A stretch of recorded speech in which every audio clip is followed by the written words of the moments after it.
ang ipagkakaloob sa trono ni David at sa kanyang kaharian. Ang ibinigay na pamamahala sa anak ay katulad ng nagahari noon si Haring David. Okay? Pangilan si Haring David na naging hari? Sino ang unang hari? Si Haring Saul. And King David was the second king. Kung titingnan natin ang background ni King David, ano ba siya dati? Anong trabaho niya? He was a shepherd. Siya ay nag-aalaga ng tupa. No? So, nakita natin sa kanyang pag-aalaga ng tupa, hindi lamang basta pinapakain niya. Hindi lamang basta pinapainom niya. Pero ang ginagawa niya, if ever na merong leon o tigre o merong pumapatay o mananakmal sa mga tupa, he is ready to sacrifice his life just for the sake na ma-retrieve o ma-recover ang tupa na kakainin o lalapain ng mga tigre o leon.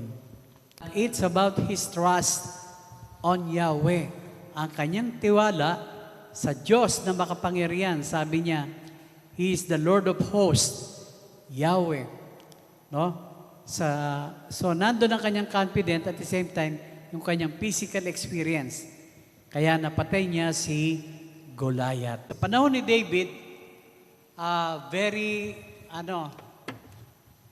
nakilala ang Israel. At the same time, hindi basta-basta ginigera sapagkat alam nila, handa si David na ipagtanggol ang Israel against the surrounding nations who wants to make war with them.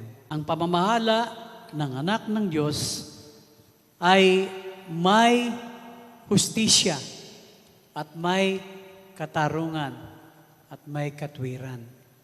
Justice that we are looking forward by the Son of Man is not a justice about na inabuso tayo o inapi tayo, but it's the justice wherein tayo ay mapapawalang sala sa ating mga kasalanan and we will be vindicated or we will be declared not guilty, not because of what we have done, but of what the Lord Jesus Christ has done on the cross.